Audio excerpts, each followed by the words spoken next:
அடிச்சு ஆடும் அண்ணாமலை, 3 கட்சிகளுக்கும் ஒரே நேரத்தில் செக். உள்ளாட்சி தேர்தலுக்கு பக்கா பிளான். தமிழக அரசியலில் கடந்த சில மாதங்களாக மிக அதிகமாக பேசப்படும் பெயராக அண்ணாமலை உருவெடுத்துள்ளார். பாஜகவில் இருந்து விலகி தனது புதிய அரசியல் இயக்கமான வி த லீடர்ஸ் அமைப்பின் மூலம் இது நம்ம இயக்கத்தை தொடங்கியுள்ள அண்ணாமலை, தற்போது ஆளும் ஆண்ட கட்சிகளுக்கு நேரடி சவால் விடுக்கும் வகையில் அடுத்த கட்ட நகர்வை மேற்கொண்டுள்ளார். குறிப்பாக வரவிருக்கும் உள்ளாட்சி தேர்தலை குறிவைத்து ஆயிரக்கணக்கான இளைஞர்களை அரசியலுக்குள் கொண்டு வருவதற்கான திட்டத்தை அவர் முன்னெடுத்து வருகிறாராம்.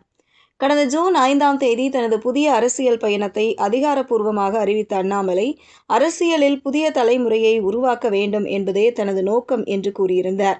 அதற்காக கோவையில் நவீன அரசியல் பயிற்சி மையம் தொடங்கப்படும் என்றும் அறிவித்தார்.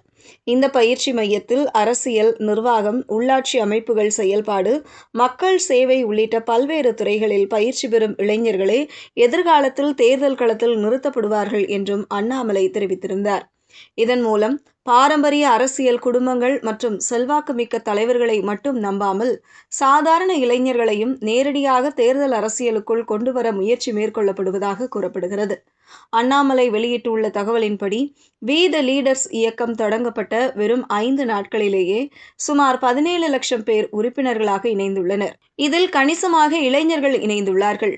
குறிப்பாக உறுப்பினர்களில் 25.2% பேர் ஜென்சி தலைமுறையைச் சேர்ந்த இளைஞர்கள் என அண்ணாமலை கூறியுள்ளார்.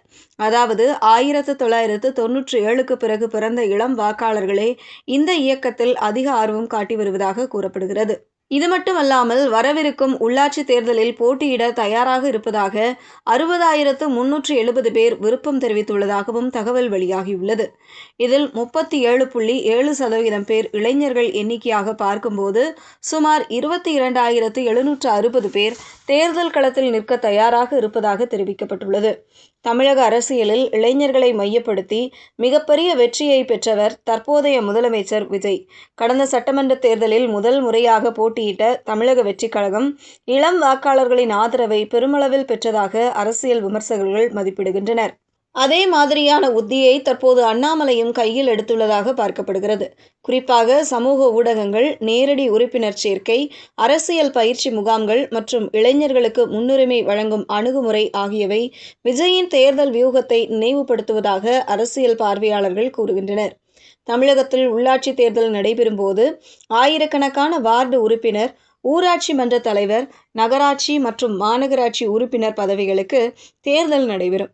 இந்த நிலையில் 22,000க்கும் மேற்பட்ட இளம் வேட்பாளர்களை ஒரே நேரத்தில் களமிறக்க அண்ணாமலை திட்டமிட்டிருப்பது மிகப்பெரிய அரசியல் முயற்சியாக பார்க்கப்படுகிறது. பொதுவாக உள்ளாட்சி தேர்தல்களில் பெரிய கட்சிகள் அனுபவம் வாய்ந்த நிர்வாகிகள் அல்லது உள்ளூர் செல்வாக்கு கொண்டவர்களையே வேட்பாளர்களாக தேர்வு செய்கின்றன. ஆனால் அரசியல் அனுபவம் இல்லாத புதிய தலைமுறையினரை நேரடியாக தேர்தல் களத்தில் நிறுத்தும் முயற்சி வெற்றி பெற்றால் அது தமிழக அரசியலில் புதிய மாற்றத்தை ஏற்படுத்தக்கூடும் என கூறப்படுகிறது.